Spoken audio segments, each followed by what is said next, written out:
पिछले लगातार 2 सालों से कम उत्पादन के बावजूद भी अगर किसी फसल ने किसानों को अपनी ओर आकर्षित किया है तो वो नरमा कपास की फसल है। जी हाँ दोस्तों, हो भी क्यों नहीं, क्योंकि नरमा कपास मतलब कॉटन के जो बाजार भाव हैं वो अपने सर्वकालिक ऊंचाई पर पहुंच चुके हैं। और इस साल किसान भाइयों के पास एक स्वर्णिम मौका है। इस मौके पर चौका वही किसान मारेगा जो शुरुआत के अंदर कुछ सावधानियां बरत के अपनी फसल की बुआई करेगा। जहां पर पिछले 2 सालों में बहुत से खेतों के अंदर कपास का जो उत्पादन है वो ना के बराबर हुआ, क्योंकि बहुत से जगह पर अपन ने देखा उखेड़ा की बीमारी आ गई थी।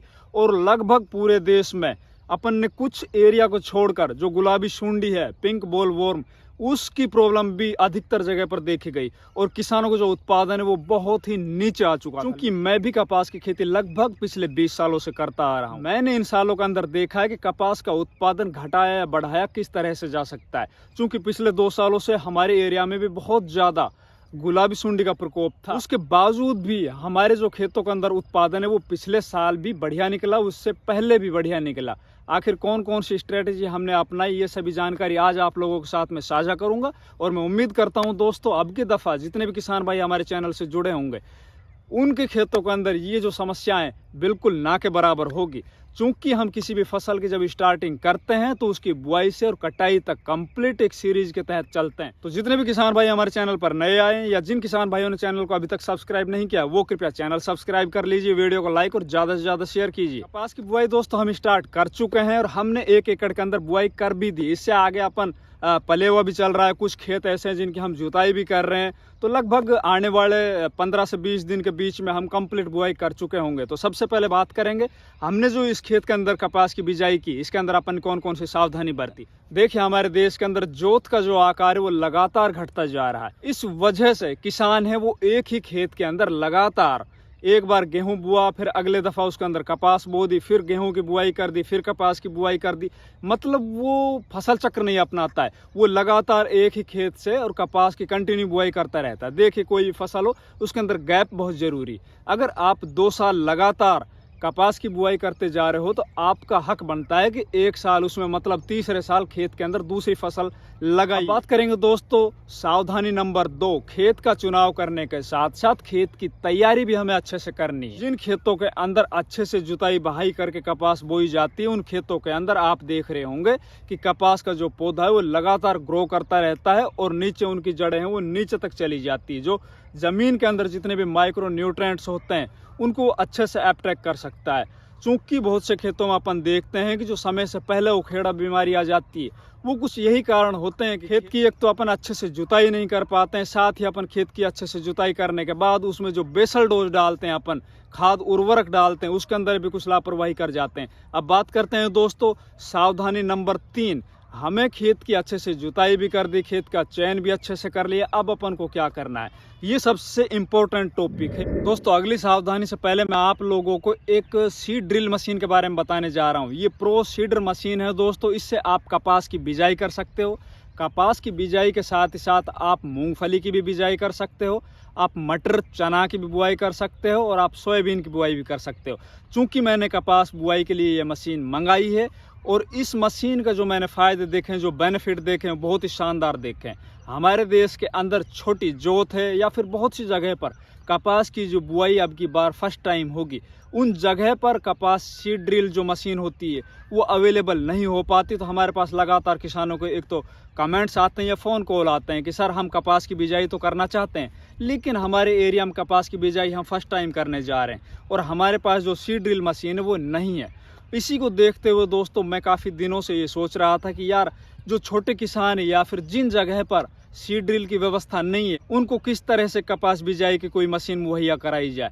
इसी के तहत दोस्तों मैंने ये जो मशीन है वो जय हिंद किसान एग्रो गुड़गांव से मंगाई है। अगर आप भी इस तरह की मशीन अपने घर पर मंगाना चाहते हो, डिस्क्रिप्शन बॉक्स में दिए हुए नंबरों पर कांटेक्ट करके एक छोटे अमाउंट पे करके और इस मशीन को घर बैठे देश के किसी भी कोने में मंगा सकता है। तो दोस्तों इस मशीन के जो फायदे हैं वो बहुत ज़्यादा है। साथ ही दोस्तों अगर आप इस मशीन के बारे में अच्छे से और जानकारी लेना चाहते हो, इसको चला के देखना चाहते हो, तो आप गुड़गांव में जय हिंद किसान एग्रो का जो शोरूम है पुराना बस स्टैंड के पास, आप वहां पे जाके इसको अच्छे से देख सकते हो, चला के देख सकते हो और वहां से भी आप इसको परचेज कर सकते हो। अगर आपको एक बढ़िया उत्पादन लेना है तो आपको खेत के अंदर देसी खाद की पर्याप्त मात्रा रखनी पड़ेगी। हमने पिछले काफी सालों से ये देखा है कि जिन खेतों के अंदर शुरुआत में अपन देसी खाद का बुरकाव करके और फिर कपास लगाते हैं, तो उन खेतों के अंदर एक तो उखेड़ा की जो बीमारी है वो बिल्कुल ना के बराबर होती, साथ ही जो आगे जाके व्हाइट फ्लाई का अटैक होता है, जो सफेद मच्छर का अटैक होता है,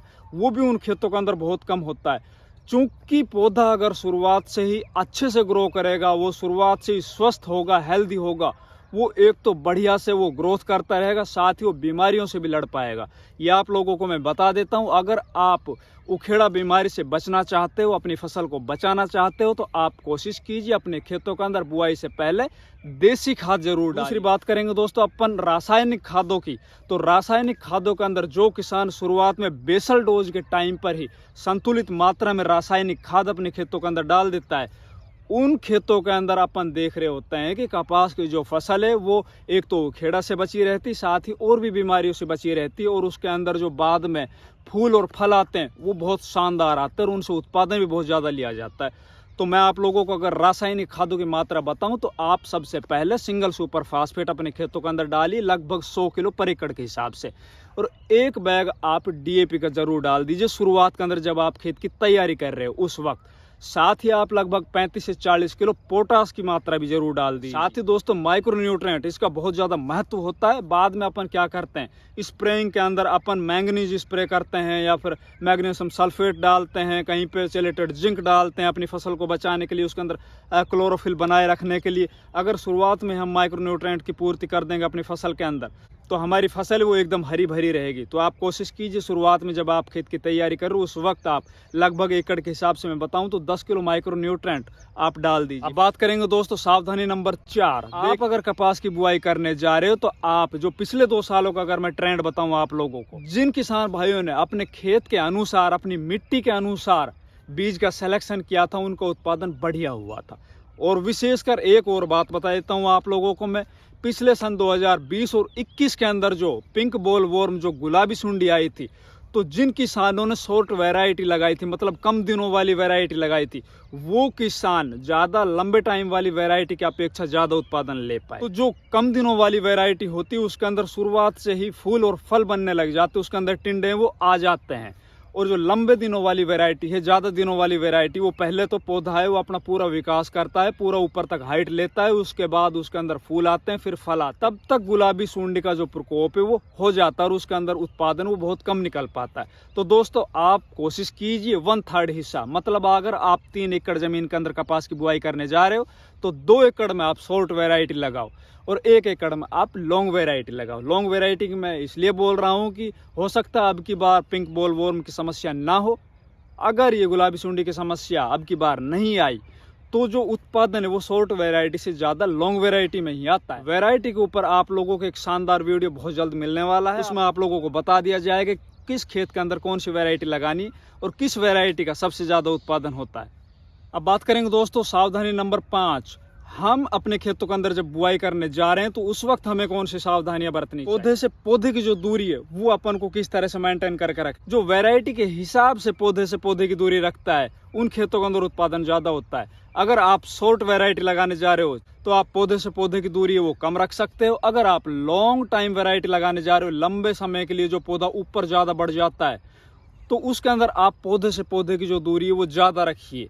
अगर पौधे से पौधे शुरुआत के अंदर ही वो लगभग 2 से 2.5 महीने में जैसे पौधा ग्रोथ करने लगेगा, वेजिटेटिव ग्रोथ में अगर वो शुरुआत में ही आपस में मिल जाएगा तो उसमें आगे जाके जो फूल है या फल है वो बहुत कम आएंगे। अपन देख रहे होते हैं कि जिन पौधों को सही गैप मेंटेन मिल जाता है, मतलब पौधे से पौधे की दूरी के बीच के अंदर जो जगह है वो सही से मिल जाती है और हवाएं पार हो जाती है जिन खेतों के अंदर से, उन खेतों के अंदर एक तो बीमारियां कम आती है, साथ ही उन खेतों के अंदर जो टिंडे हैं वो ज्यादा आते हैं। तो दोस्तों कोशिश कीजिए आप अपने खेत के अंदर अपनी वैरायटी के हिसाब से, आप अपने खेत की ताकत के हिसाब से, और जो पौधे से पौधे की दूरी या पंक्ति से पंक्ति की दूरी है वो रखिए। अब बात करते हैं दोस्तों सावधानी नंबर 6। बहुत सी जगह अपन देख रहे होते हैं कि कपास के खेत में कपास के पौधों से ज्यादा खरपतवार खड़े हो जाते हैं। तो आप कोशिश कीजिए आप बुआई करते वक्त अपने खेतों के अंदर 1 लीटर पर एकड़ के हिसाब से पेंडिमेथिलिन जो हर्बिसाइड आता है, जो खरपतवारनाशी आता है, उसका प्रयोग कीजिए। प्रयोग करने की विधि मैं आप लोगों को बता देता हूँ, बहुत ही आसान है।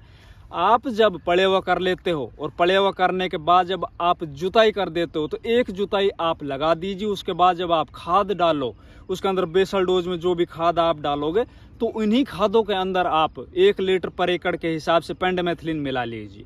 ये मिलाने के बाद आप जब उस खाद को अपने खेतों के अंदर बुरकाव कर दोगे, उसके बाद एक बार फिर आप अच्छे से जुताई कर दीजिए और उसमें ऊपर पाटा लगा दीजिए। आपको जो खरपतवार है वो नहीं निकलेंगे। या फिर आप अपने खेतों के अंदर पले हुआ करने के बाद और स्प्रेयर पंप से भी ऊपर स्प्रे कर सकते हो अपने खेतों के अंदर जुताई से पहले, और फिर आप उसकी जुताई कर दीजिए और जुताई करने के बाद आप उसके अंदर अपनी कपास की बुआई कर दीजिए। उससे आपके खेतों के अंदर जो खरपतवार है वो अधिकतर नहीं निकलेंगे। अब बात करेंगे दोस्तों एक और सावधानी नंबर 7। आप अपने खेतों के अंदर कपास की बुआई कर देते हो। बुआई करने के लगभग 15 से या 20 दिन के बाद अधिकतर जगह पर देखा जाता है किसान वो सिंचाई स्टार्ट कर देता है छोटी अवस्था के अंदर।